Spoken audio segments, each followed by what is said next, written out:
the word go forth from this time and place to friend and foe alike.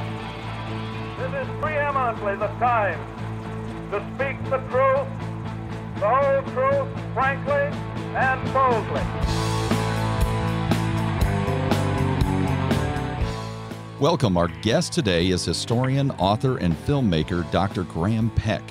He is a Wepner Distinguished Professor of Lincoln Studies at the University of Illinois at Springfield. His work primarily focuses on the careers of Abraham Lincoln and Stephen Douglas. He is a prolific author and lecturer. Dr. Peck wrote and directed a feature-length biographic film entitled Stephen A. Douglas and the Fate of American Democracy. Our discussion today will center on his award-winning book, Making an Antislavery Nation, Lincoln, Douglas, and the Battle over Freedom, which received the 2018 Russell P. Strange Memorial Book of the Year Award and was a finalist for the 2018 Gildan Lehrman Lincoln Prize. Welcome, Dr. Peck. Thank you very much, Rob. It's a pleasure to speak with you. Well, it's tradition here, Dr. Peck, to accompany the conversation with a special brew. Today, since we have a classic topic, we have the classic American-style lager Pabst Blue Ribbon, which was brewed for the last 175 years. Affectionately known as PBR, the company claims the beer got its famous name following its win as America's Best at the World's Columbian Exposition in Chicago in 1893. Now, Dr. Peck, there's no clear proof that any such award was given at that exposition, but it didn't stop Captain Pabst from putting a blue silk ribbon on individual bottles of his beer. It was costly at the time, but it proved to be marketing genius as patrons began asking for the blue ribbon beer, and it earned its famous name. After its peak in the late 1970s, it began a very steep decline, and in 1996, the brand was virtually out of production. But due to its popularity with urban hipsters, PBR is once again fashionable. Our featured beer today is Pabst Blue Ribbon. And remember to subscribe to the History A Go-Go podcast, like our Facebook page, and leave a suggestion for a future feature beer. If yours is chosen, you'll win a $10 gift card from Hy-Vee. So subscribe and review the podcast. Thank you. So, Dr. Peck, you've spent most of your life researching the politics surrounding slavery in America. Now, Abraham Lincoln gave a famous speech in Peoria in, I believe, 1854, and he challenged the Kansas-Nebraska Act. He dedicated part of that speech to the importance of the Compromise of 1820, also known as the Missouri Compromise. What happened leading up to the Compromise of 1820, and why was it so important for Republican politicians like Lincoln to maintain the agreements in that compromise? Well, the Compromise of 1820 was a byproduct of the attempt of two states, Maine and Missouri, to enter the Union. And Congress had to approve new states coming into the Union. And those two states ended up coming into an interesting situation because anti-slavery restrictionists, as they were known, Northern congressmen, many from the Jeffersonian Republican Party, but also many Federalists, the remnants of the Federalists, I should say, combined to try to block the entry of a slave state, arguing that the founders had intended the country to become free and that Southerners had to stop adding slave states if that vision of a free country was ever to come to pass. Southern congressmen were really, really resistant to this concept. And what emerged was a serious catfight on the floors of Congress. There was no direct violence, but what happened was Southerners allied to vote for Missouri to come into the Union without restrictions, with its pro-slavery constitution sent up from the territory, and the Northern congressmen allying together across the parties to try to block its admission. Ultimately, Missouri comes into the Union in the Compromise of 1820 paired with Maine. So both states come in at the same time, the idea being to keep the votes in the Senate balanced between free and slave states. And this was considered a huge pro-slavery victory because the Northern restrictionists had blocked Missouri's entry into the Union for over a year. And so the compromise had succeeded in overcoming that resistance. However, there was a catch to the pro-slavery success. And that catch was that an Illinois senator, Jesse B. Thomas, proposed an amendment to the admission of Missouri, and that was that all future territory above 36 degrees 30 in the Louisiana Territory, which was enormous. It stretched all the way west to the Rocky Mountains, up north to the Canadian border, and included maybe 8 to 10 more Missouris in it. That all of that remaining territory would forever be free. And so it was under that stipulation that the Northerners agreed to admitting this one additional slave state. So if we fast forward 30 years, we can see why Abraham Lincoln and other anti-slavery politicians were very, very angry with the Kansas-Nebraska Act in 1854, which effectively struck down that anti-slavery provision in the Missouri Compromise, because it opened this enormous territory to slavery. And as Lincoln said, the South has already eaten its half of the loaf from that compromise. Now, just as we're about to start eating our half, as free soil settlers are about to start entering this vast territory, they're grabbing our loaf and stuffing it into their mouth. So he felt that not only was it a gross betrayal of trust, but also it was an indication that the Southerners were never going to stop adding slave states, and that they were losing the founders' commitment to eventually creating a truly free country. So this expansion of territory, manifest destiny, was that accepted by both, at that time, by both the Whigs and the Democrats? Was that universally accepted, the idea of manifest destiny and territorial expansion? So let's skip back down one decade to the 1840s, because that's when the language of manifest destiny was by far the most common. And the idea of manifest destiny was linked to American nationalism, that this country had a destiny, through the hand of Providence or God, to overtake the entire continent. The entire North American continent would be a land of freedom as American institutions spread over it. And to accomplish that, Americans had to acquire that territory by hook or by crook. And Northern Democrats were distinctly more affiliated with this concept than were Northern Whigs. Whigs and Democrats were the two major parties of the era. And the phrase itself was coined by a Northern Democratic newspaper editor, John Sullivan. And the language became part of the lexicon of Northern Democratic politics, articulated by many, many Democratic politicians, including Stephen A. Douglas. So it was primarily a Democratic policy. That being said, of course, America had been expansionist since the colonial era, even if it hadn't been done through national or even colonial or state policies. It had been done simply by the fact that the birth rate was so high and the immigration rates were high, that settlers were constantly moving west for hundreds of years. And that inexorable, it seemed, movement across land led to land cessions by Indians, often both by hook and by crook. So manifest destiny was, in that sense, nothing new, but it was new insofar as it was articulating a specific understanding of American nationalism in the mid-19th century. So the war with Mexico, you mentioned the Louisiana Purchase territory and eventually that compromise in 1820, and most of that land is going to be free because it's above that 36-30 line. But after the war with Mexico, all of that land, there's huge swaths of that to Southerners could have been slave territory. Is that correct? Yes. So you're absolutely correct.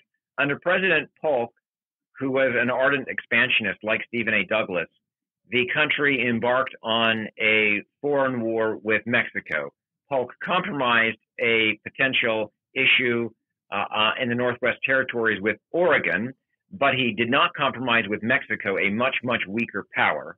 And he, in fact, precipitated a war by sending American troops to a disputed boundary with Mexico.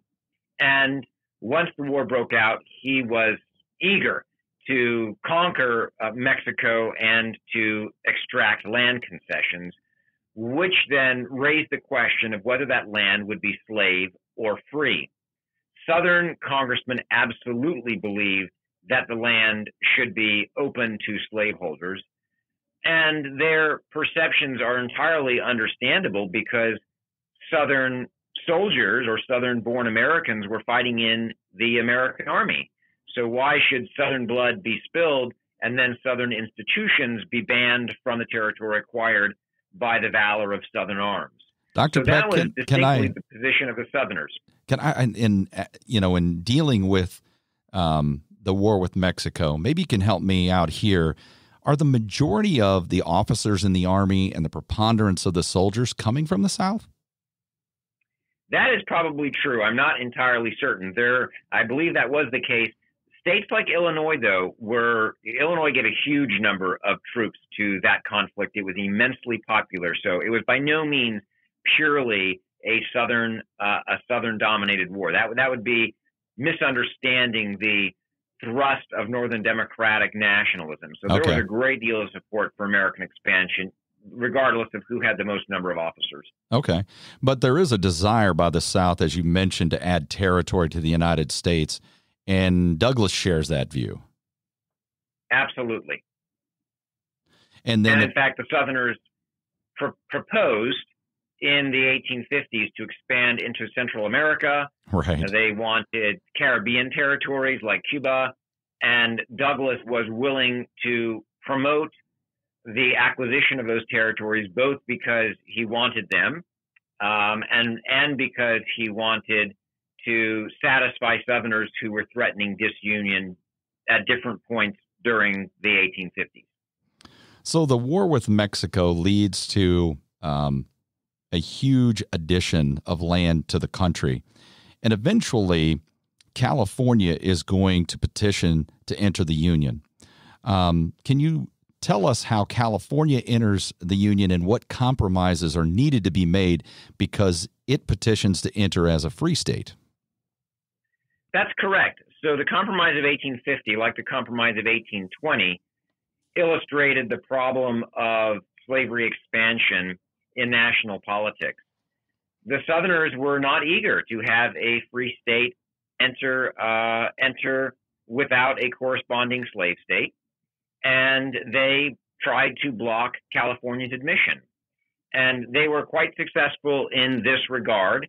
The Compromise of 1850 was a 10-month, quite bitter conflict in Congress, and it was only adjudicated after exhaustive efforts by advocates of compromise who were afraid of disunion, because some Southerners were discoursing on disunion and suggesting that if the North was pushing its anti-slavery ideas and trying to exclude Southerners from the territories acquired from Mexico, which many Northerners were indeed attempting to do, then the Southerners would break apart the Union. So the compromise that eventually is produced, with Stephen A. Douglas being probably the leading player in that process, was that the fugitive slave law would be strengthened so that it would be more difficult for Northerners to help escaped slaves, find their way into Canada or into anti-slavery havens in the North. So Southerners wanted that. They wanted constitutional guarantees of their slave property to be maintained by the North. Correspondingly, Northerners demanded that the slave trade in Washington, D.C., not slavery itself, but the slave trade be abolished, because they thought that was an affront to American institutions to have this grotesque and embarrassing sale of humans being highly visible from virtually the steps of the Capitol. In addition to that, the Texas-New Mexico boundary border dispute was resolved, with Texas getting paid by the national government to give up some of its land, which Southerners were demanding, because if Texas kept the land, it was slave land, and if they gave it up, it may or may not be slave land. So Texas got paid off, And then lastly, in addition to California's admission as a free state, the last element of the Compromise of 1850 was the creation of a new policy called, or which actually later would be called, popular sovereignty, which meant that the vast regions of Utah and New Mexico territory, these were the bulk of the lands taken from Mexico in the Treaty of Guadalupe Hidalgo in 1848, that those territories would come into the Union free or slave, depending on what they requested when they sent forward a statehood bill to Congress. And this was, in a sense, the key to the compromise because it allowed both Northerners and Southerners to hope for an auspicious territorial outcome, that Southerners hoped slavery could go into those territories, Northerners hoped freedom would go into those territories. Neither could be certain, but they agreed to live with the uncertainty. So California comes into the Union as a free state, but not without great difficulty because slavery was getting again into the gears of the federal government's kind of disputation of slavery itself. So does the death of Zachary Taylor and the rise to the presidency or the assumption of the presidency of Millard Fillmore, is that affected the compromise itself? I know that Millard Fillmore being the vice president would have been part of some of those, maybe not as a participant, but would have heard many of those discussions leading up to that. Did that have any impact on the passage of the compromise or the agreement? It absolutely did.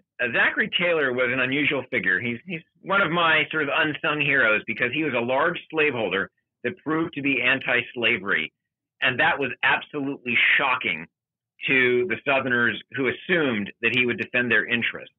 And no one quite knew because he was one of these generals like Washington and Jackson who was elevated into the presidency largely because of his martial heroics in the Mexican-American War. So he didn't really take positions. He hadn't been very politically active, but he gets run by the Whig Party, and they're hoping to, use him to vault into power, and they succeed. He's elected, and he's facing this issue of what to do over the territorial imbroglio, which had actually been ongoing since 1846, not even preceding the territorial, the treaty with Mexico in 1848. So he knows this is a problem, and he proposes at the outset a free state solution, which absolutely floored Southern congressmen. They couldn't believe it. Southern Whigs were enraged. They stormed out of his office when they realized they had a large slaveholding planter who was proposing the future of freedom for the United States.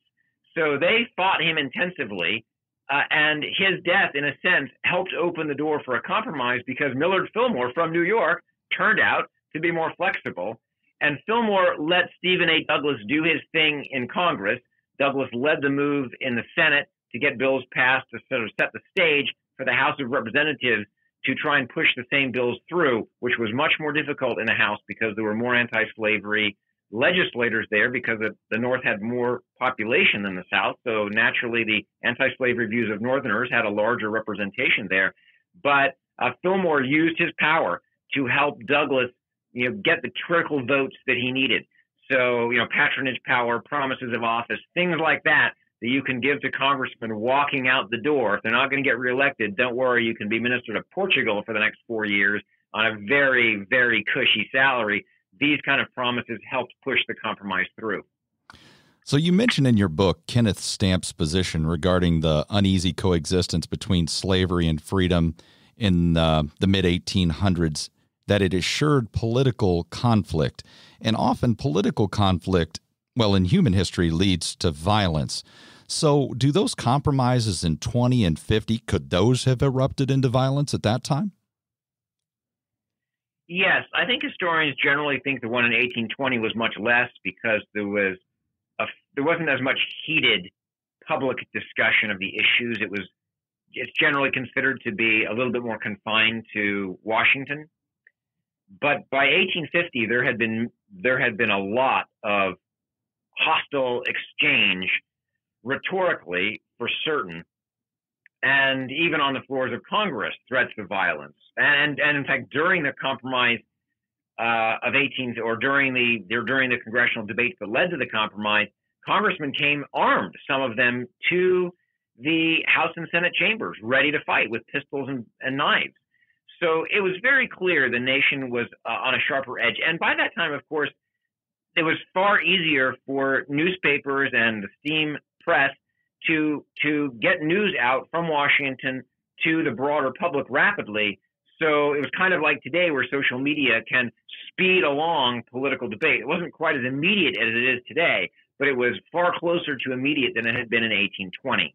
So, yeah, I think that, one of the reasons Douglas came to such prominence in 1850 was that many people believed that he had pacified a terrible storm, that a typhoon could have thundered across America, and he managed to push it, back into the Caribbean, so to speak, and it didn't ravage the country, whereas that seemed a distinct possibility.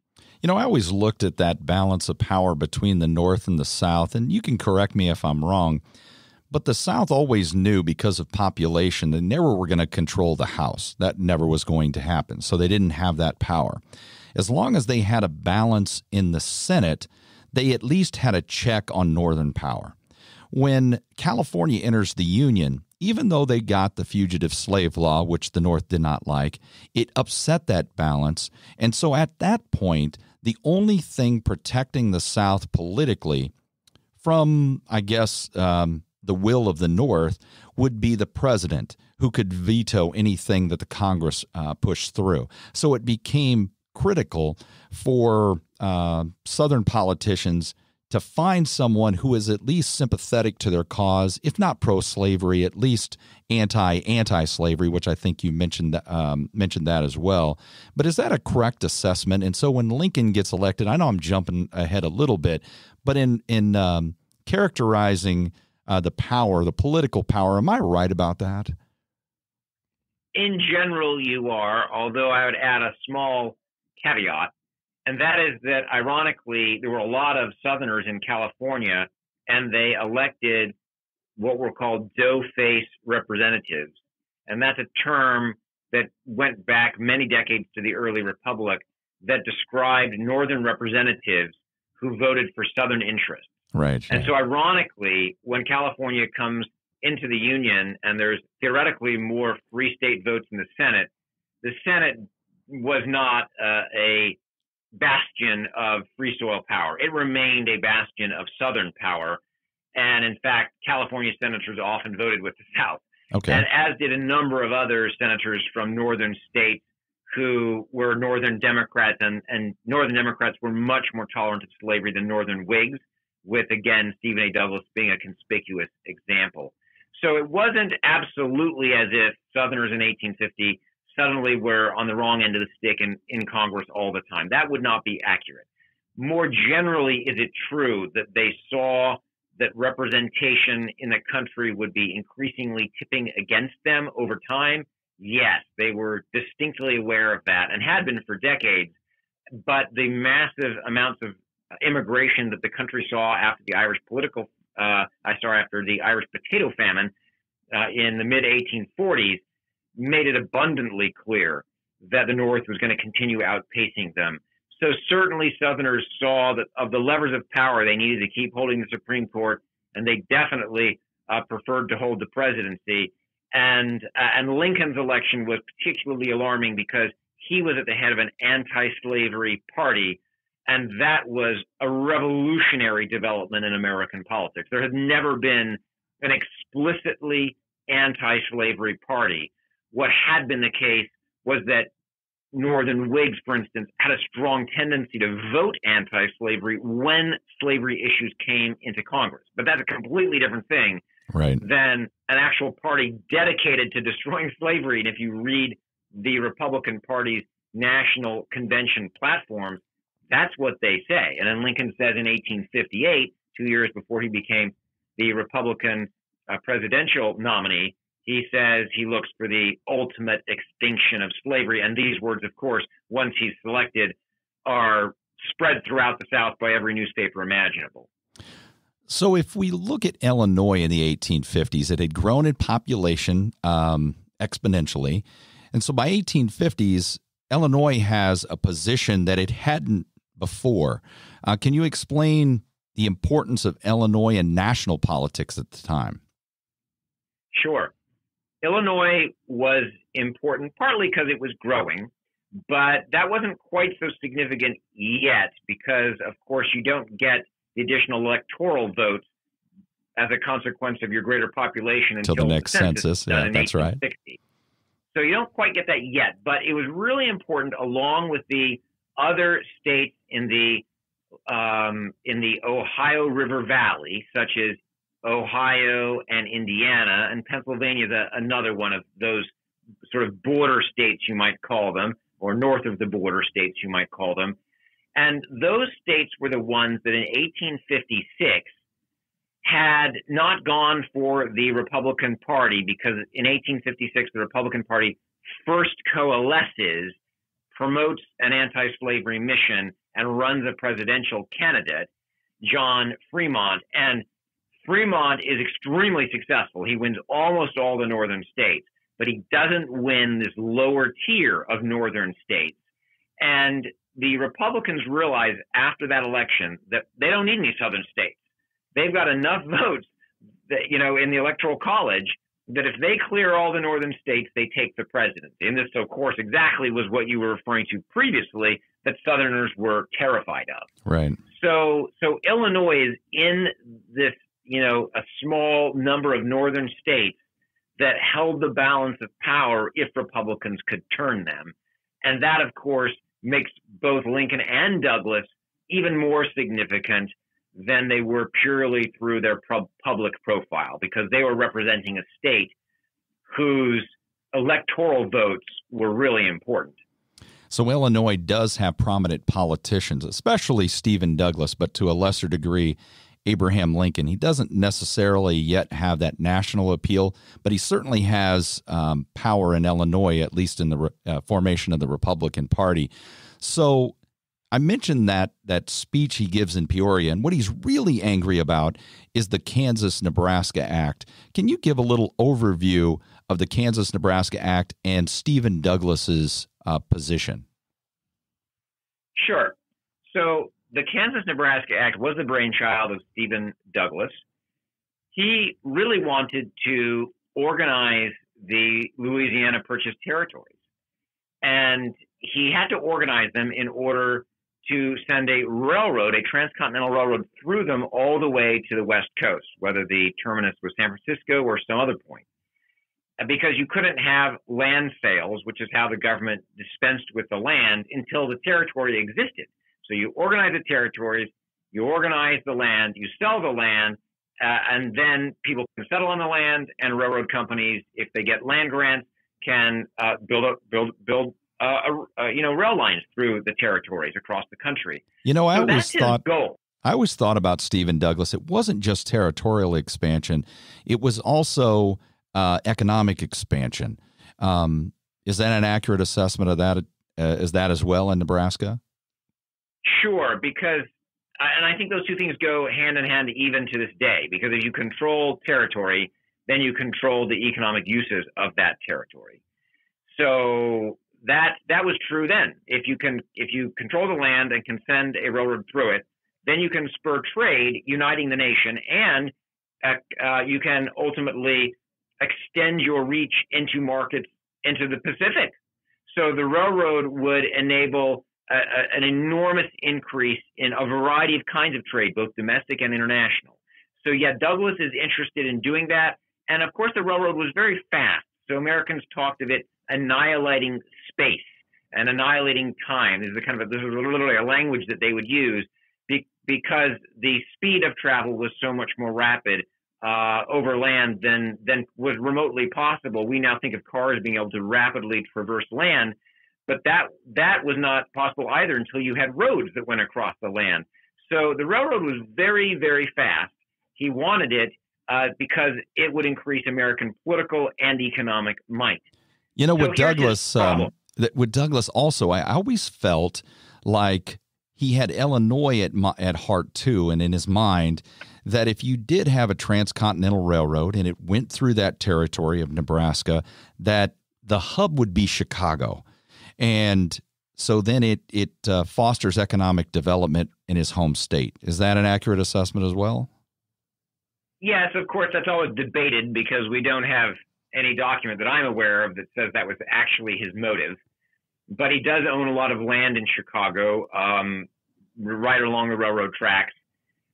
But we should remember there were multiple possible routes for the railroad, and Southerners wanted routes. There were people north of Chicago that wanted routes. Right. Douglas owned some of that land as well. Okay. So he certainly was interested in covering his bases. But I guess I would say this. I do think I'm a little resistant to looking at the Kansas-Nebraska Act as a railroad scheme, which was an interpretation 100 years ago that was promulgated by a prominent historian. I do think he had broader goals in mind nationally. More because national he was goals. A supreme nationalist. I do think that. And there were bigger issues at stake than simply him being able to capitalize on his land purchases. So I think that's his goal. But by the way, he'd been trying to do this for a decade, well before he'd settled in Chicago or owned that land. Okay. So he had long wanted national expansion. He is certainly one of the greatest national expansionists in American history. Just throughout his entire career, he's always talking about it. Even in the 1860 election, when Southerners are about to leave, he's talking about it. You read his speeches. So he never stops talking about that.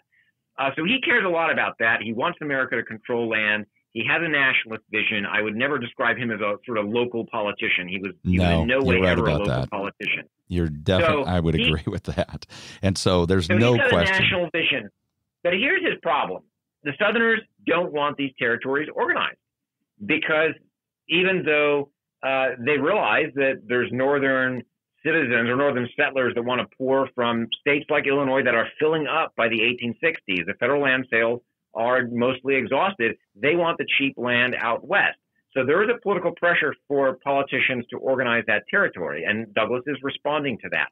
But Southerners feel like, hey, if we have the political power to stop this, then we can delay the creation of these new free states, which we don't want, creating new free state representatives in the Senate and the House. And so they do. They basically keep blocking these bills for years, including in 1853 when Douglas gets a bill finally up and considered by Congress, which he'd never even been able to get done before. And he knows at the conclusion of that congressional session that something's got to give if he's going to get the votes he needs to get it through. And ultimately what he does is proposes a popular sovereignty policy that he says is consistent with the 1850 compromise measures, the same laws that organized New Mexico and Utah territories, he says should be applied to the Mexican cession lands, to the Louisiana Purchase lands. And he says, this is what we should do. We should get rid of that anti-slavery provision from the Missouri Compromise. Now, granted, he does not say this publicly. He simply says, here's a law and we're going to vote on it. It's the anti-slavery people say, whoa, you've got to be kidding me. This new language de facto invalidates the anti-slavery provision. And then eventually he's forced into a more explicit repeal. So he kind of wanted to do it quietly. That didn't work out. He had to do it explicitly, but he does do it. And he says when he does it that this is the best policy. This is the policy of the founders. We need to let democracy work. And probably he thought that free soil was going to predominate, but he makes it clear that he had no issue in any territory where pro-slavery settlers want slavery, they can have it. No problem. He doesn't care whether it's voted up or down. So that's really the nub of the Kansas-Nebraska Act. And if it was a railroad speculation, it certainly turned into something way, way bigger very fast. No question about that. And actually, he always seems like so pragmatic. He's always looking for what works. He knows that the South, it's going to be very difficult to gain any support for the Kansas-Nebraska Act unless he does something that at least gives them the ability to have an additional slave state. And in fact, it was the Nebraska territory. It wasn't even the Kansas territory. Isn't that correct? And then it's like split in half just for that possibility? I wouldn't describe that as exactly correct. So you're right. The first bill was a Nebraska bill. And he'd been introducing Nebraska bills for a long time. So the Kansas-Nebraska Act, which was at the end of this half-year struggle, and again, it was a brutal struggle, one of these great congressional struggles.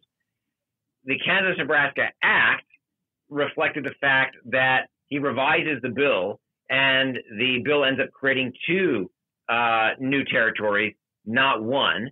So Kansas Territory, which was south of Nebraska Territory, and anti-slavery senators, congressmen, and the public at large were horrified by this because they presumed that the Kansas Territory was destined to be a slave state because it lay west of Missouri, a slave state. So they just saw Missouri's population spilling over into eastern Kansas, which had a similar similar kind of flora and fauna. So slave agriculture, at least in eastern Kansas, theoretically should have been successful. And so that was horrifying to them. I was like, wow, not only is he striking down the anti-slavery provision, but now he's making it possible for slavery immediately to go into one of these states. Whether that was actually the case is debatable. We don't know precisely why the bill got divided in that way. Probably the scholarly consensus is that it had to do more with railroad speculation and competing interests in Iowa and Missouri over that issue than it did over slavery. But some of these details, they're very hard to pull out of the records that remain, which of course is a common problem for historians. We're like detectives, but the crime occurred, 150 years ago, or sometimes 1,000 years ago. So you work with what you've got, and it's never usually quite as much as you would like. So we have Douglas's vision of America, and I think you're absolutely right. I think he's a nationalist. He's not tied to something he can gain on some short term because of railroad speculation, although he did buy and sell land, but that's not his main goal. Territorial economic expansion of the country, that's his vision. I think that's pretty clear. How about Lincoln's view? What's his vision of America? Well, Lincoln's vision is radically altered because of the Kansas-Nebraska Act. Okay. Lincoln he says later, it roused me, from, a state of torpor, essentially. He doesn't use that language, but effectively, he thinks the nation is in peril. And he believes the nation is in peril because he thinks its founding ideals are in danger of being eradicated. Can I add something, Dr. Peck? I think for Lincoln, and to me, it's not just the nation's in peril, but democracy's in peril. Well, I agree with that. I think they go together. So he sees the nation as being the carrier of democracy. Okay. And that's why as president, he'll talk about preserving democracy, of, for, and by the people, right? That this is the last best hope of earth, he says. So he looks at this idea of self-government as being encased in the Constitution and the Declaration of Independence. Of those two, he thinks the Declaration of Independence is the most important. He says it's, the apple of gold encased, in the frame of silver. The frame is the Constitution. He says a frame is made for the apple, not the apple for the frame. And what does the Declaration of Independence say that's so important? It says that all men were created equal.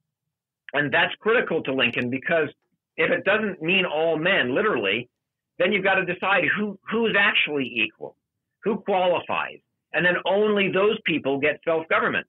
Because the logic of self-government in the Declaration of Independence is that all men have rights to life, liberty, and the pursuit of happiness. And if a government is tyrannical and violates those rights, then the people have the right to overthrow that government. This is the revolutionary principle of the American Revolution. That sounds Jeffersonian. Absolutely. Well, right, he pens the Declaration of Independence, so it should. So here's the logic of natural rights. And therefore, the democratic practices established by the American state constitutions, which are the first written constitutions after the Revolution, and then the Articles of Confederation and later the U.S. Constitution, which is our national written constitution, those documents are based on the natural rights dogma. They assume that the people have authorized the powers that those governments now wield. In the words of Gordon Wood, the great historian of the Revolution and the early Republic, that the rulers were now the ruled, that the governing documents limited their powers and put them back into the status of citizens once their terms of office had ended, that they did not have the right to alter those documents and thus enhance their power and become dictators. So this was the critical innovation in American politics that both justified and made possible democracy. So Lincoln sees the nation and democracy as effectively one and the same, unless the Declaration of Independence is repudiated, and with it, what he says is the white man's Charter of Freedom. So he says in the debates with Douglas, we need to be very careful with what we do with the black man, lest in our chase to make a profit of the Negro, we rip up the white man's Charter of Freedom. And what he means by that is, as he says in some of his other musings, he has an unpublished musing where he says, beware of thinking that we can enslave people who are darker in color than us, because by that logic, when you encounter someone who is lighter in color than you, logically he can make you his slave. Beware of deciding that it's intelligence, therefore, that justifies Negro slavery, because as soon as you find a man more intelligent than you, under the yoke you go. So he thinks there needs to be a fundamental bedrock of equality, and that logic then says slavery is wrong. And it was wrong at the founding, but the founders couldn't solve it at that time. It was too difficult, too thorny. They didn't know how to deal with it, so they did the best they could with it, and they made a constitution that did not talk about it and did not justify it and did not authorize the federal government to protect it per se. It left slavery in the hands of the state and did protect, in a sense, the state's domestic institutions from the federal government, but it did not make a pro-slavery federal government. And he said, that's okay. Insofar as that goes, we must maintain that system set up by the founders. What Douglas is doing, though, is radically altering their fundamental view, because he is saying it's fine if territorial settlers want slavery. He doesn't care. He tells us again and again, it's okay if they vote slavery up. And he says it's not okay. It's tyrannical. It's the same principle that kings have used to govern men forever, that the king is superior to them and therefore can take anything he wishes from them.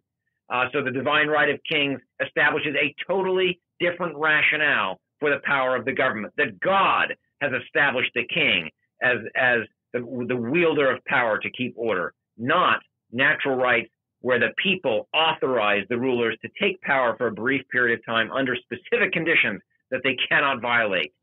So Lincoln says this is what's at stake for our nation, and we are about to abandon those revolutionary principles if we let Douglas's doctrine go uncontested. So you have these two views, and Douglas has a very wide view, as you mentioned. It's national, but Lincoln's even exceeds that, and it leads to the debates in 1858. Can you talk about the impact of the debates on Illinois first, but then the national dialogue on slavery?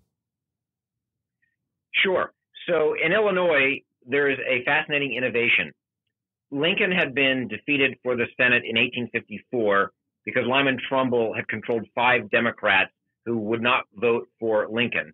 And Lincoln ended up handing the senatorship to Lyman Trumbull that the anti-slavery forces had made possible with their successful revolution against Douglas in the 1854 campaign. Because of Lincoln's magnanimity, the Republican organization was determined to make him their only candidate for the Senate in 1858, which was when Douglas's term was expiring.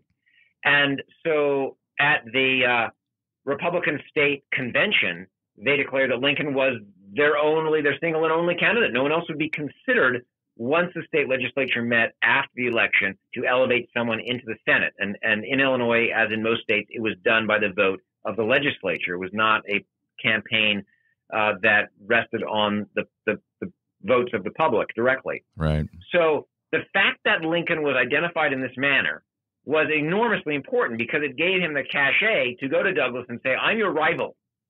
I have a direct stake in this election, and I can ask you to debate with me so that people can make the best decisions on which state representative to vote for. And because of his standing, Douglas accepts these series of debates.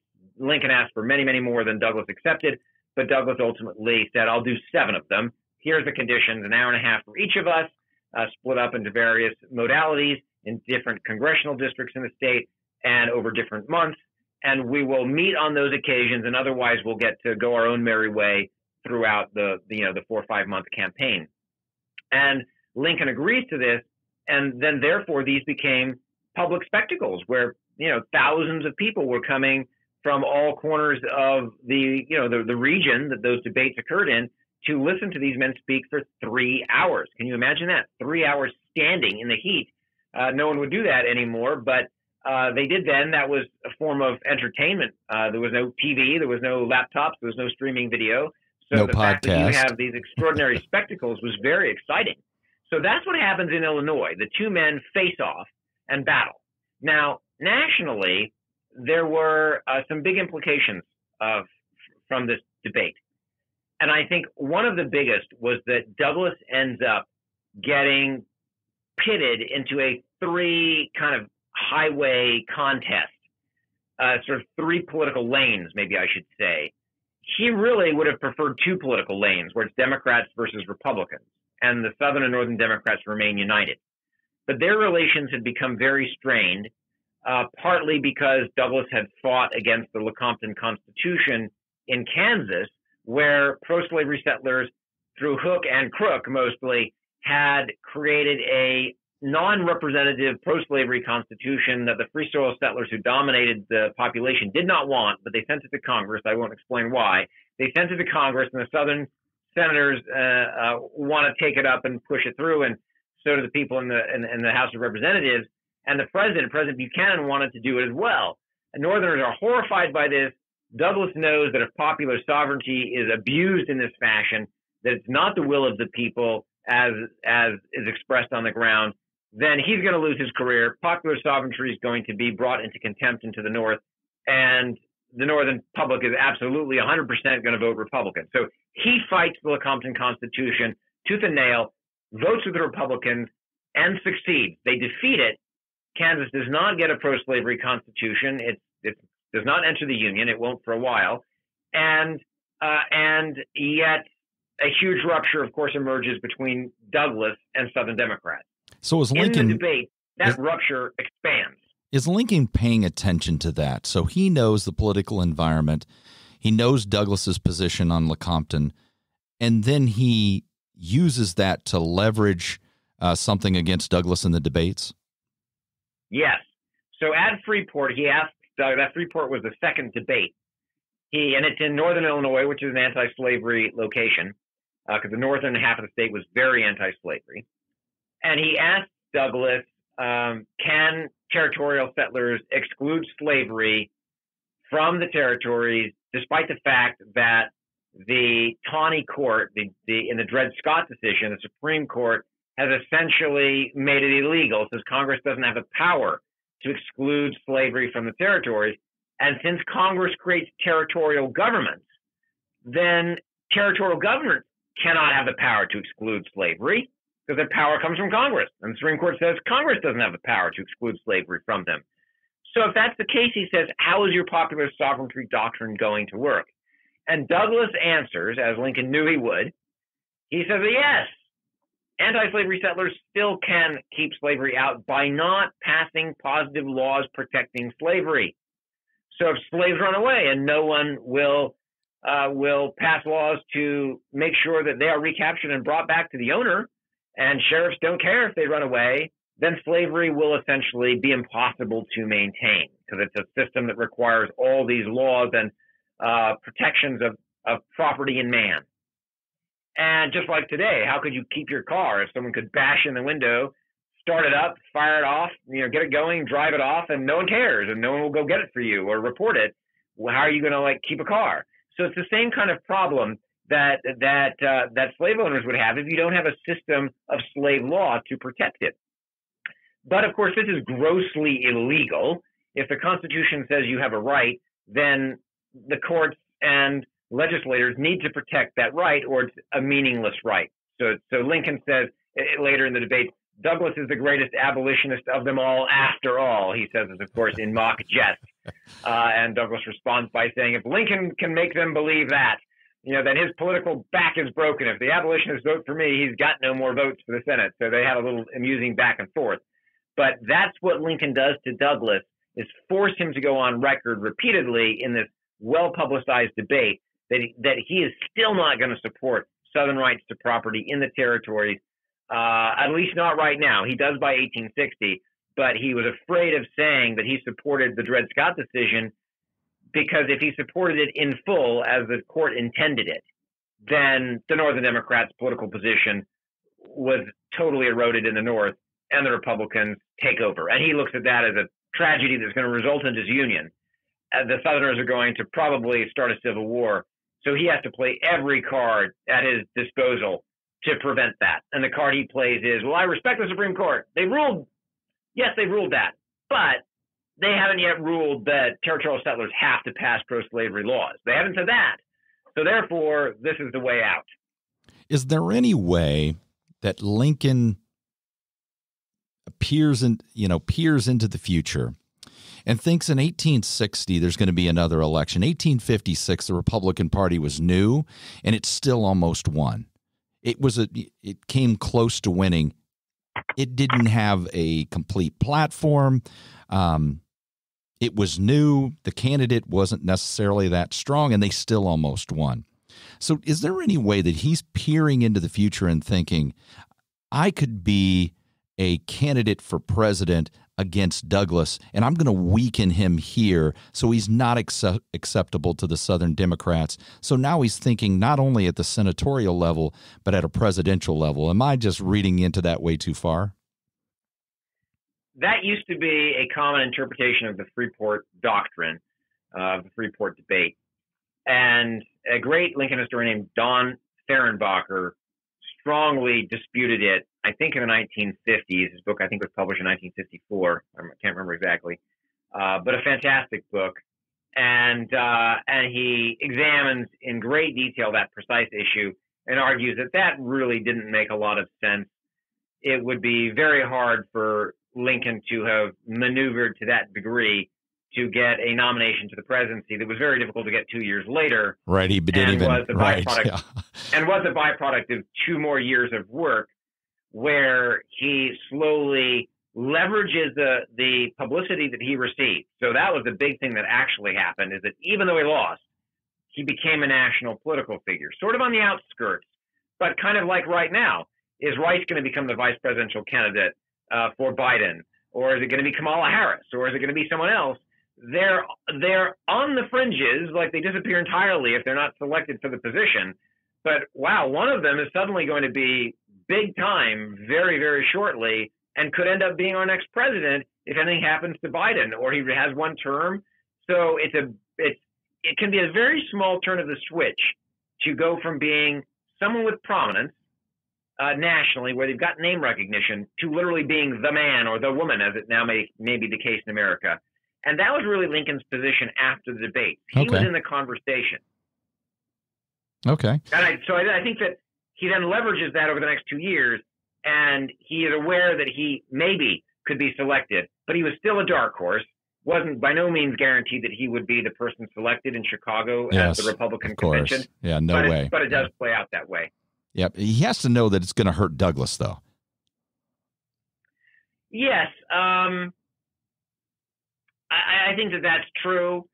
Whether that's his central goal, I don't know. I mean, I think his central goal was trying to beat Douglas in Illinois. He wants to get elected to the Senate. Makes sense. He wants to break Douglas's political power. So I don't think his central goal is to sort of weaken Douglas against the South. Although you are very right. He's aware of this. He says after the debate, it'll be very shortly. It won't take long, he says, before the pill of sectionalism that Douglas has been crowding down the throats of Republicans will be crowded down his own throat. And, of course, Lincoln was correct in this. So this idea of an irrepressible conflict, does Lincoln buy into this idea? Or does he think that through a series of – I know that he was a great admirer of Henry Clay and compromises. Does he think that the nation can continue to go through these series of compromises and exist? leading up to the election, before secession. Does he think that that can happen into the future, or does he think that eventually this is going to erupt in some sort of much larger conflict? Well, William Seward, who articulates this irrepressible conflict idea, did not himself think that it would lead to civil war. So we have to distinguish between an irrepressible conflict between slavery and freedom that needed a resolution and a conflict that would result in a shooting war, which is two different things. So it's a political conflict that needs to be solved, but it doesn't necessarily have to lead to disunion. Yes, and that is actually where I think Lincoln is in 1858. He says this at the inception of the debate in his House Divided speech, which is a speech that he gives at the Republican State Convention. And he says, we are a house divided, and the house is going to become either all one thing or all the other. It's going to be all slave or all free. So he strikes out that this middle ground can be a long-term solution where the country is divided. Douglas is going to reject that. He's going to say, no, there's no reason we can't remain divided indefinitely into the future. So Lincoln says it's got to be one or the other, and Douglas says that's going to lead to civil war if you're right about that. But Lincoln says, no. What I mean is that the crisis is going to reach a resolution, and once we reach the resolution, it will pass. So he says, I do not think the house will fall, but I do think it will cease to be divided. That's his language from the speech. So he posits this conflict that Republicans and Northerners must meet at the threshold, lest the country's ideals be destroyed, but with the very positive spin that once we meet it, they're going to back down in the South and we're going to get our way. So it's a very neat political trick where he says, look, we got to take a hard line until the election, but then once I'm elected, we're going to be good to go. Well, he says that in 1806. In 1858, of course, he wasn't running for the presidency, but that's his idea in general, that whoever was elected, once the Republicans elected, once we have anti-slavery policies that's predominating in a party that's going to push for them at the national level, that this issue is going to go away. And on that point, Douglas had a clearer vision than Lincoln. Douglas didn't believe that. He thought that disunion was the likely result of Republicans winning on an anti-slavery platform. He had much more contact with those Southerners, so he knew what they really felt. I know that Lincoln put Douglas in a bad position at Freeport, but Douglas could put Lincoln in a difficult position during those debates too. Can you discuss how Douglas puts Lincoln in a tough position politically in the debates? Yeah, I think there's two ways he does it. One is the one I've just mentioned, by basically saying Lincoln is a radical and essentially an abolitionist, and his doctrines are going to rend the Union and embroil everyone in a massive civil war. So that's a pretty scary proposition. So that's definitely a way he puts Lincoln on the defensive, and he does so right in the wake of the House Divided speech. To Douglas, the House Divided speech is a clarion call for war, so he pounces on Lincoln because Douglas was a great politician, and he seizes that advantage right away. The other way he puts Lincoln in a bad spot is to say Lincoln's propounding Negro equality, he says. He keeps pontificating on the Declaration of Independence. He says the Negroes are our equal. And he says, I deny absolutely that the Negroes are any kin to me whatsoever. And he says this again and again and again, both in the debate and on the stump throughout the state when he's giving many other addresses. So he says, look, we need, as a white society, to make sure we erect boundaries against black equality.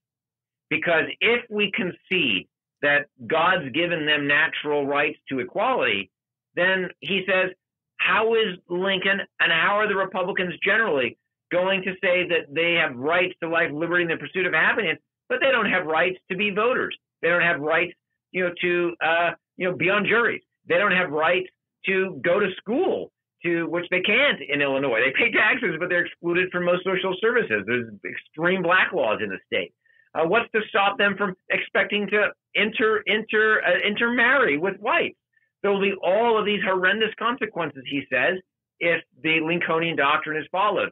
And here again, it's very, very interesting. Who was right about that? Stephen A. Douglas, because Lincoln and the Republicans responded, no. Don't argue us into full equality. Lincoln says that's like, calling a chestnut horse a horse chestnut. There's a specious arrangement of words. We're acknowledging what the founder said in the Declaration, that everyone has natural rights that are equal, but that's different than equal social, civil, and political rights. Those have to be adjudicated by a political community. So they don't want to get into that debate because they know most Northerners are very, very racist and don't wish to have a society of blacks and whites being equal. And yet, of course, Douglas was correct, because the logic of equality has taken just the path that he said it would, that the people who have been left out of the American experiment have constantly been banging on that door, quoting Jefferson and saying, let us in. It's our country too. And we're seeing that even right now, I think, with the Black Lives Matter movement. It's obviously been building for some time, but there is a demand that the door needs to be opened yet again. Does Douglas even try to scare voters and say there's going to be this massive migration of freed slaves into the North? And is that an actual prediction of the Great Migration that occurred decades later? I agree with the first, absolutely. He definitely tells Illinoisans you have something to worry about. If 4 million slaves are freed and Lincoln gets his way, then why do you think they're going to remain in the South if they can come up north to get better employment? Some of them will clearly come up here. So he definitely says that. I'm chary, on the other hand, of suggesting that he could see 60 years into the future and predict, a great migration that was predicated on a variety of push and pull factors that occurred in the early 20th century. So, I think he was more generally recognizing the realities that would exist on the ground if you take away a system of slavery that prevented people from going where they wanted to go, which is one of the great freedoms we don't think much about, but is one of the freedoms this country gives us if we're free. So we'll give Douglas credit, but not quite that much credit. So leading up to the election of 1860, and you mentioned the election of 1856, and I referenced it as well, where the Republicans are pretty successful for a brand new party. In 1860, the alignment politically is in favor of the Republicans. Stephen Douglas knows this as well. So what's Stephen Douglas's actions leading up to the election?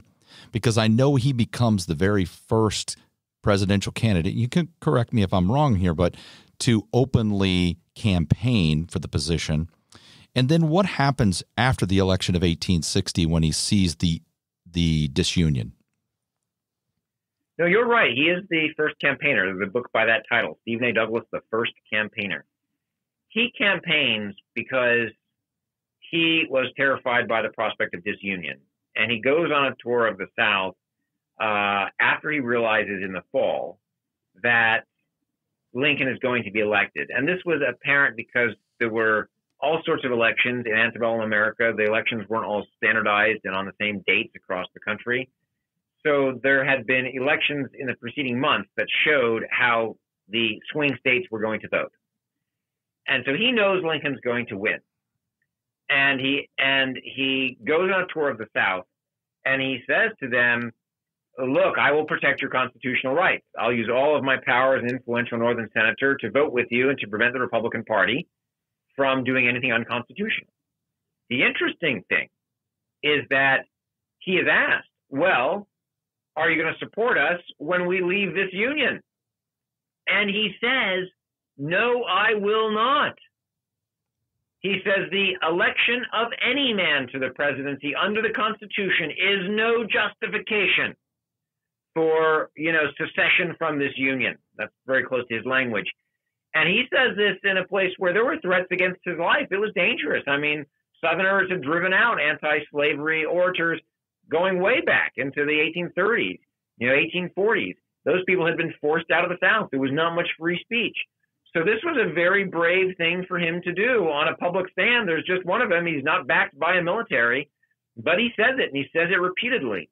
So his nationalism shows through, his courage shows through, his patriotism shows through, and the dividing line for Douglas showed through, that I will support you to the teeth, on your constitutional rights to maintain slavery in the states, provided you stay in the Union. You try and destroy this Union, and I'll turn all my political power against you. And that is exactly what he does after Fort Sumter. He goes to Lincoln. He speaks with Lincoln in the White House, and Lincoln says, "Look, keep the Northern Democrats in the Union. Go to these lower North states, the Ohio River Valley states that have all these transplanted Southerners that have relations in states like Kentucky and Tennessee and Virginia, and tell them that they need to sustain this Union, that it's critical that the country be maintained." And Douglas does it in spades. So he takes an immediate tour, and he goes through these states, and he gives one of the greatest speeches of his life in what is now the old state capitol in Springfield, Illinois, called the Protect the Flag speech. And it's a rousing call to Northern Democrats to support the Republican administration, to bury their partisanship in patriotism, is what he says.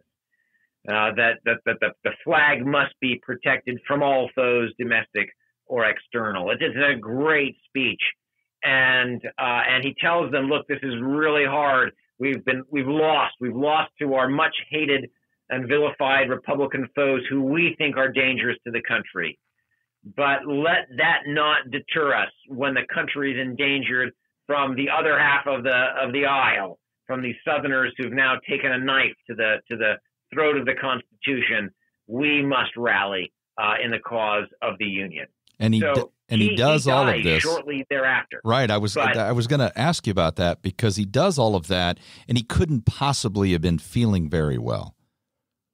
And he'd been sick for years, actually. His health had never been great. He was a huge smoker, he was a huge drinker, and a huge eater. So that's not a good combination even now. That's going to put you up for all sorts of diseases. And so he died before he was 50 years old. He was a young man, relatively, from our standpoint. But he traveled up to Chicago. He died in the Tremont Hotel. And his last words, when he was asked, what were his last words? He says, "To tell my sons to obey the laws and the Constitution of the United States." And that's what's on his tomb in Chicago, at the site of his memorial, on a patch of land that was once part of his estate, Oakenwald, and on the statue that may have a very short life on the grounds of the state capitol, right before you enter the state capitol, at the front entrance. Those same words are on his statue. And of course, that statue, Speaker Madigan has suggested, should be taken down this fall. So Stephen A. Douglas may not have long to look over the city in which he wielded so much power. Maybe we can get the statue and we'll bring him back to Quincy, to his own stomping grounds. If you want him, then so you'll have to see if the people of Quincy want him. That will be an interesting public relations test. I think probably he will be taken down. I know someone has suggested putting up Barack Obama in the same spot, and I think that would be a very worthy replacement, in my view, if you're going to have one. I will say this, that Douglas himself, by those words, commits himself to agreement with the decision, right? Obey That's correct. the laws. That's correct. So if the legislators say he needs to go, it's been a century, he's had a good run, then I think Douglas himself would say, fair enough, off I go. And let the people decide. So let the people decide. So I think that that's one way of looking at this that maybe can tamp down the burgeoning concern over the fate of statues in this country. So I just got time for a couple more things, Dr. Peck. Just quickly, we don't have to go into detail, but does the South just believe the North is not going to take any action through secession? Do they think that Lincoln's weak-willed or the North is weak-willed? they must not fear Well, it's war. hard to know what the entire South thought. There's been huge debates over that in Southern historiography. Historiography is the history of the writing of history. So the debates that historians have to explain the past. And, probably one of the most prominent historians, William Freeling, has argued that it was hard for the secessionists to get their way, just like it was hard for the Republicans to finally emerge and propound an anti-slavery interpretation that Northerners accepted. It was hard for the secessionists to gain enough ground to convince most Southerners that leaving the Union, with all those revolutionary implications, that was a good idea. So he contends that it really took that whole decade of struggle, and not everyone did have the same opinion. And certainly historians have long accepted that idea, that there were Southerners with different attitudes. So there were definitely Southerners like Alexander Stephens who said, this is a bad idea. Even from a pro-slavery perspective, leaving the Union is a really bad idea, because once we're out, we lose the protections of the Constitution and all those Northern Democrats who are going to rally to our cause, like Douglas. We should wait it out. But he's outvoted the people who say, no, we need to strike now. They win.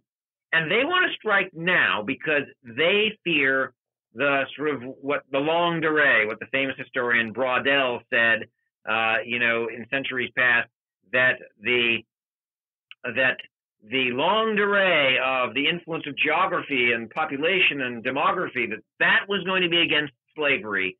And if Southerners were going to get out and try and put up resistance to those forces, they needed to get out of the Union now. And the longer they waited, the fewer chances they would have, because the South was going to be even increasingly outnumbered over time. So that was kind of the logic that was at stake, that now was the time to strike. There'd been a Republican put into office, and if you're finally ever going to get Southerners to unite, you got to do it now. So that's the sort of the best way I'd frame it. I think there was debate among Southerners, but the secessionists finally managed to imprint their position on the Southern political process, and they got their way. And certainly, I suppose, there was a belief that they could win or would win, or there would have been more resistance. But we have to remember, Northerners thought that too. No one thought, as Lincoln said in the second inaugural, that the Civil War was going to be what it became, a brutal, 4-year, monstrous, ugly, bloody struggle that would transform the nation. The Mexican-American War had been a relative lark, and this more romantic idea of war, that we whip our enemy, goes nicely, we get our way and move on, that was a precedent that had only been about a decade past, and I think it influenced people's understanding of what was coming. And so, to ask me to draw direct lines between that kind of idea of war and the confidence that Southerners had, at least some Southerners had, that they could win, it is hard to prove these sorts of relationships in history. But I do think that those ideas were widespread. And after all, Lincoln doesn't even ask for volunteers for a very long period. When he initially asked for volunteers, 90 days, I think. It took a while for Lincoln to understand, no, this is going to be a long, bloody process. So the final question I have, Dr. Peck, is what responsibility do you think Lincoln bears for not compromising after the election of 1860 and the secession of the southern states, or at least 7 of them? I don't think he bears any, really. The fact is that he wasn't elected on an unconstitutional basis, which even Douglas acknowledged. And what he said in response to the same question was that we can't give up the principle that is at the basis of our political party. We've now spent 6 years building a political party at great effort, and we've won on that basis. That's what the democratic system is designed to do. There's been a change in public sentiment, and the majority, as determined by the constitutional process, has put this new party in power. I represent that party. I cannot betray the party by immediately going to Washington or even doing it from Springfield, because he was actually put under this pressure before he took the inaugural oath. And he was being asked by Republicans what to do. And he wrote back, "Hold as with a chain of steel. The tug has got to come, and better now than later." Those are his exact words. So he tells them you cannot compromise on the issue of slavery's expansion. That's the core to our political party. On subsidiary issues, sure, I'm open to discussion, but not on that. And without that, there was no way to get a compromise during what historians call the secession winter, the period of time between his election and his inauguration in 1861. So I don't see how he could have done any differently, because he thought about it very carefully. And he said, for me to betray the party is also to betray democracy. It's just as well that we let the Southerners go if we're simply going to let someone put a gun to our head once we're elected, and the gun is coming with a threat that give us our way or we shoot you, or give us our way or we leave the Union, we destroy the nation. You simply can't, permit that kind of blackmail to govern the political process in a democratic society. And finally, the last thing I have, Dr. Peck, is, does Lincoln have a view that American democracy will eventually spread around the globe? Is that his hope? Yes. No, there's no question about it, which is partly why he's so passionate about pursuing the ideals of freedom after 1854, because he really believes that the concepts expressed in the Declaration of Independence are fundamental to human freedom. And of course, he's not unusual in this regard. Americans have been saying this for 70 years. So the whole idea of American exceptionalism that we still have with us today, and that people are starting to debate to a greater degree than most of the rest of American history, but are very powerful. Even someone like George Bush trotted them out without any difficulty when he wanted a war in Iraq. Why did he say we should invade Iraq? Because we're going to throw out a tyrannical government and we're going to establish freedom in the Middle East. And then he says it will spread, and this is what America does. This is exactly what Bush said to justify that war, to tell the American people why we should commit to that war. So this concept of American exceptionalism goes all the way back to the founding. Lincoln was by no means unusual in having it, but I think he expressed it in ways that were particularly powerful. One of his quotes, I wish I could give it to you from memory, but I probably can't. It's one of my favorite Lincoln quotes, so I should memorize it. But he says, the founders expressed the ideal not that it could be implemented at that time, but so that it could spread throughout societies over time, with each subsequent generation having the responsibility and the opportunity to implement the ideas better and better and better. It's an ideal to be realized, never to be perfectly achieved, but to be approximated to a greater degree as time unfolds. So that's on record, just in much more eloquent language than I put forward right there. But he says that because he believed that, and that's why in the 1860s he would more explicitly talk about the implications of the Civil War for the global community. What an excellent lesson for all of us to remember as Americans. I want to thank our guest today, Dr. Graham Peck, for the great discussion. You can find more about Dr. Peck's work by going to civilwarprof.com. That's civilwarprof.com, all one word. If you'd like to buy his book, Making an Anti-Slavery Nation, Lincoln, Douglas, and the Battle Over Freedom, it's available on Amazon and the University of Illinois Press, which is also accessible on civilwarprof.com. Remember to subscribe to the podcast wherever you get your entertainment, and leave a review for your chance to win a gift card, which I had mentioned earlier. The music today was provided by the band Bones Fork, which is available on iTunes, Amazon, Spotify, pretty much wherever you download your music. And join us again next time when we talk, think, and drink on History A Go-Go.